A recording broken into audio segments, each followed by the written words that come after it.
എല്ലാവർക്കും നമസ്കാരം. നമ്മൾ ഇന്ന് പഠിക്കാൻ പോകുന്നത് കുമാരനാശാനെ കുറിച്ചിട്ടുള്ള കാര്യങ്ങളാണ്. നമുക്ക് നോക്കാം. 1873 ഏപ്രിൽ 12 തിരുവനന്തപുരം ജില്ലയിലെ കായിക്കര എന്ന സ്ഥലത്താണ് അദ്ദേഹം ജനിച്ചത്. അച്ഛൻ നാരായണൻ പെരുങ്ങാടി, അമ്മ കാളിയമ്മ. അമ്മ മറ്റൊരു പേരാണ് കൊച്ചുപെണ്ണ് എന്നത്. ഭാര്യ ഭാനുമതി അമ്മയാണ്. കുമാരനാശാന്റെ ബാല്യകാല നാമം കുമാരു എന്നാണ്. അദ്ദേഹത്തിൻ്റെ പ്രഥമ ഗുരു തുണ്ടത്തിൽ പെരുമാളാശാൻ അല്ലെങ്കിൽ തുണ്ടത്തിൽ ആശാൻ എന്നെല്ലാം പറയപ്പെടുന്നു. ജന്മഗൃഹം തൊമ്മൻവിളാകം വീടാണ്. 1924 ജനുവരി 16 ഒരു ബോട്ടപകടത്തിലാണ് കുമാരനാശാൻ മരണപ്പെട്ടത്. 2024 100 വർഷം പിന്നിടുകയാണ് കുമാരനാശാൻ മരണപ്പെട്ടിട്ട്. ആശയഗംഭീരൻ, സ്നേഹഗായകൻ എന്നിങ്ങനെ പല വിശേഷണങ്ങളുമുള്ളൊരു വ്യക്തിയാണ് കുമാരനാശാൻ. ഡോക്ടർ എം ലീലാവതി അദ്ദേഹത്തെ വിശേഷിപ്പിച്ചത് ദിവ്യ കോകിലം എന്നാണ്. അതുപോലെ കോകിലനാദമെല്ലാം അദ്ദേഹം അറിയപ്പെടുന്നു. അദ്ദേഹത്തെ നവോത്ഥാനത്തിൻ്റെ കവി എന്ന് വിശേഷിപ്പിച്ചത് തായാട്ട് ശങ്കരനാണ്. അതുപോലെ വിപ്ലവത്തിൻ്റെ കവി എന്നെല്ലാം വിശേഷിപ്പിച്ചത് തായാട്ട് ശങ്കരനാണ്. ഡോക്ടർ പൽപ്പുവിൻ്റെ മാനസപുത്രൻ എന്ന വിശേഷണം കൂടി കുമാരനാശാനുണ്ട്. വിപ്ലവത്തിൻ്റെ ശുക്രനക്ഷത്രം എന്ന് ജോസഫ് മുണ്ടശ്ശേരിയാണ് ആശാനെ വിശേഷിപ്പിച്ചത്. ഡോക്ടർ പൽപ്പു അദ്ദേഹത്തെ ചിന്നസ്വാമി എന്നാണ് വിശേഷിപ്പിച്ചത്. അപ്പോൾ പെരിയ സ്വാമി എന്നറിയപ്പെടുന്ന ആരാണ്? ശ്രീനാരായണ ഗുരുവാണല്ലേ. അപ്പോൾ ചിന്നസ്വാമി എന്ന് ഡോക്ടർ പൽപ്പു കുമാരനാശാനെയാണ് വിശേഷിപ്പിച്ചത്. ആധുനിക കവിത്രയത്തിൽ ഒരാളായിരുന്നു കുമാരനാശാൻ. ആരൊക്കെയാണ് ആധുനിക കവിത്രയത്തിലുള്ളത്? ആശാൻ, ഉള്ളൂർ, വള്ളത്തോൾ. അതുപോലെ ശ്രീനാരായണ ഗുരുവിൻ്റെ ശിഷ്യനായിരുന്നു കുമാരനാശാൻ. ഉപരിപഠനത്തിനായിട്ട് ഡോക്ടർ പൽപ്പുവിൻ്റെ അടുത്തേക്ക് ബാംഗ്ലൂരിലേക്ക് ശ്രീനാരായണ ഗുരുവാണ് കുമാരനാശാനെ അയച്ചത്. ശ്രീനാരായണ ഗുരുവിനെ കണ്ടുമുട്ടിയത് എന്നാണ് 1891 കുമാരനാശാൻ ശ്രീനാരായണ ഗുരുവിനെ കണ്ടുമുട്ടിയത്. മഹാകാവ്യം എഴുതാതെ മഹാകവി എന്ന പദവിയിലെത്തിയ ഒരു കവിയാണ് കുമാരനാശാൻ. മഹാകവി പട്ടം നൽകി മദ്രാസ് യൂണിവേഴ്സിറ്റി 1922 കുമാരനാശാനെ ആദരിച്ചു. മഹാകവി പട്ടം നൽകിയത് ആരാണ്? മദ്രാസ് യൂണിവേഴ്സിറ്റിയാണ് 1922. പട്ടും വളയും നൽകിയത് കുമാരനാശാന് പട്ടും വളയും എന്നാണ് നൽകിയത്. അതും 1922 ഇംഗ്ലണ്ടിലെ വെയിൽസ് രാജകുമാരനാണ് കുമാരനാശാന് പട്ടും വളയും നൽകി ആദരിച്ചത്. അതുപോലെ SNDPയുടെ ആദ്യ സെക്രട്ടറി കൂടിയായിരുന്നു ആശാൻ. 1903 SNDPയുടെ ആദ്യ സെക്രട്ടറി ആയിട്ട് കുമാരനാശാൻ വരുന്നത്. SNDPയുടെ മുഖപത്രമായ വിവേകോദയത്തിൻ്റെ സ്ഥാപകൻ കൂടിയാണ് കുമാരനാശാൻ. അതിന് നേതൃത്വം നൽകിയൊരു വ്യക്തി കൂടിയാണ് ആര്? M. ഗോവിന്ദൻ. അതും കൂടി ഒന്ന് ഓർത്തു വയ്ക്കുക.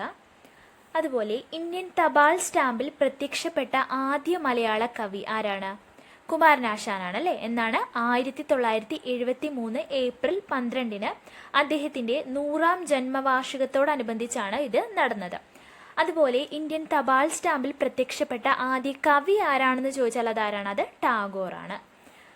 തിരുവിതാംകൂർ നിയമനിർമ്മാണ സഭയിലെ അംഗമായിരുന്നു. അതായത് തിരുവിതാംകൂർ നിയമനിർമ്മാണ സഭയിലെ അംഗമായ ആദ്യ മലയാള കവി ആരായിരുന്നു? ആശാൻ തന്നെയായിരുന്നു. ശ്രീചിത്ര സ്റ്റേറ്റ് അസംബ്ലിയിലേക്ക് നാമനിർദ്ദേശം ചെയ്യപ്പെട്ടു. ശ്രീനാരായണ ഗുരുവിൻ്റെ ജീവചരിത്രം കുമാരനാശാൻ എഴുതിയിട്ടുണ്ട്. ഗുരുവിൻ്റെ ജീവചരിത്രം പലരും എഴുതിയിട്ടുണ്ട്. അതിലൊരാളാണ് കുമാരനാശാൻ. ശ്രീനാരായണ ഗുരുവിൻ്റെ ജീവചരിത്രം ആദ്യമായിട്ട് എഴുതിയത് ആരാണ്? മൂർക്കോത്ത് കുമാരനാണ്.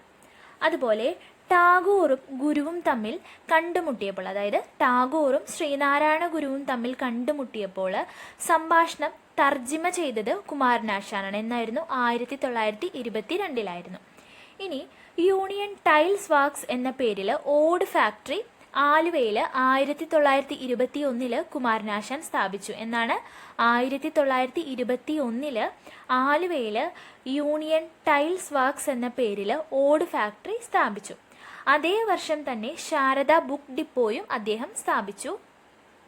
ഇനി അദ്ദേഹത്തിൻ്റെ പ്രധാന കൃതികൾ ഏതെല്ലാം എന്ന് നോക്കാം. അദ്ദേഹത്തിൻ്റെ അച്ചടിക്കപ്പെട്ട ആദ്യ പുസ്തകമായിട്ട് പറയപ്പെടുന്ന ഏതാണ്? സുബ്രഹ്മണ്യ ശതകമാണ് അല്ലേ.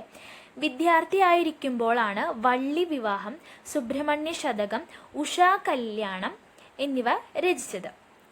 മലയാളത്തിലെ ആദ്യ ലക്ഷണമൊത്ത ഖണ്ഡകാവ്യം എന്നറിയപ്പെടുന്നത് ഏതാണ്? വീണപൂവാണ് അല്ലേ. ഈ വീണപൂവ് 1907 പ്രസിദ്ധീകരിച്ചത്. ഏതിലാണ്? മിതവാദി എന്ന മാസികയിലാണ് 1907 വീണപൂവ് പ്രസിദ്ധീകരിക്കുന്നത്. ഇത് പാലക്കാട് ജില്ലയിലെ ജൈനിമേട് എന്ന സ്ഥലത്തെ പശ്ചാത്തലമാക്കിക്കൊണ്ട് രചിച്ച ഒരു കൃതിയാണ് വീണപൂവ് എന്നത്. പിന്നീട് 1908 ഈ വീണപൂവ് ഭാഷാഭൂഷണിയിൽ പുനഃപ്രസിദ്ധീകരണം ചെയ്യപ്പെട്ടു. ജോസഫ് മുണ്ടശ്ശേരിയുടെ മനുഷ്യ കഥാനുഗായകർ എന്ന കൃതിയിൽ ആശാനെ വിപ്ലവത്തിൻ്റെ ശുക്രനക്ഷത്രം എന്ന് വിശേഷിപ്പിച്ചിട്ടുണ്ടല്ലേ. ടാഗോർ മലയാളം എന്ന പദ്യം രചിച്ചതാരാണ്? കുമാരനാശാനാണ്. എഡ്വിൻ അർണോൾഡിൻ്റെ ലൈറ്റ് ഓഫ് ഏഷ്യയിൽ നിന്നും പ്രചോദനം ഉൾക്കൊണ്ട് ആശാൻ രചിച്ച കൃതിയാണ് ശ്രീബുദ്ധചരിത്രം.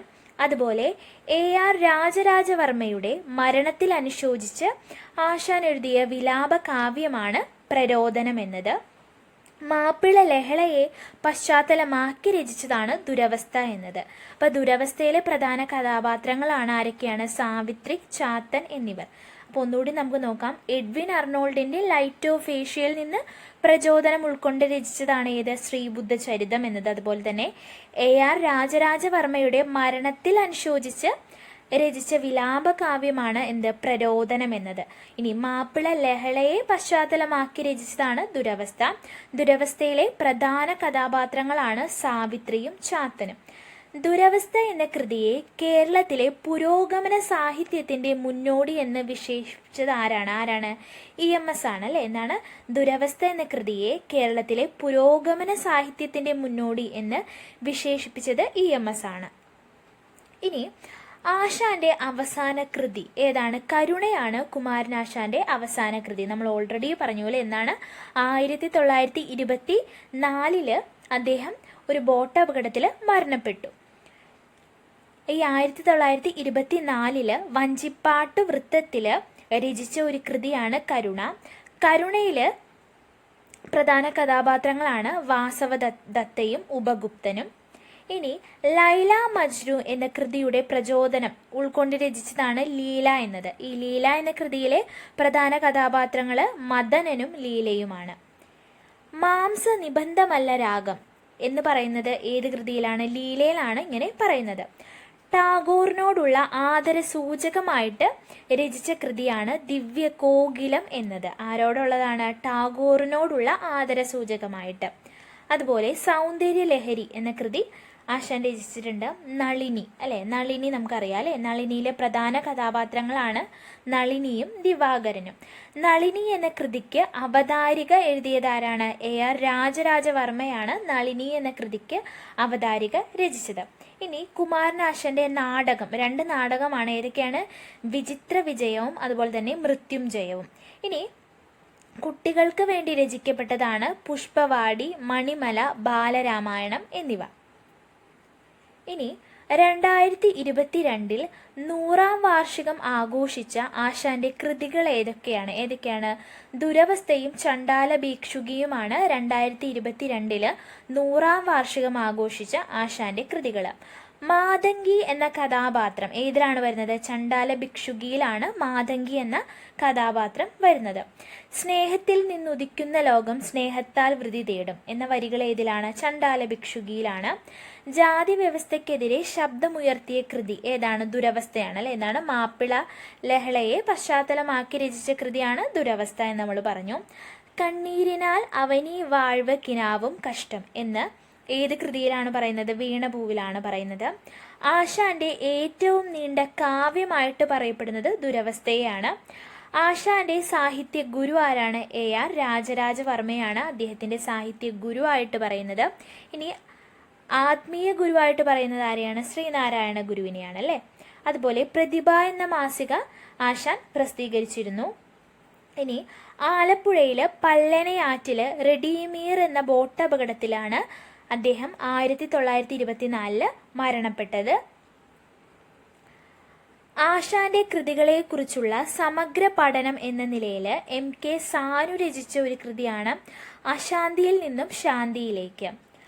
ആശാൻ നവോത്ഥാനത്തിൻ്റെ കവി എന്നൊരു കൃതിയുണ്ട്. അത് ആരാ രചിച്ചത്? തായാട്ട് ശങ്കരനാണ്. നമ്മൾ നേരത്തെ പറഞ്ഞു അല്ലേ, എന്നാണ് ആശാനെ നവോത്ഥാനത്തിൻ്റെ കവി അല്ലെങ്കിൽ വിപ്ലവത്തിൻ്റെ കവി എന്ന് വിശേഷിപ്പിച്ചത് ആരാണ്? തായാട്ട് ശങ്കരനാണ് അല്ലേ.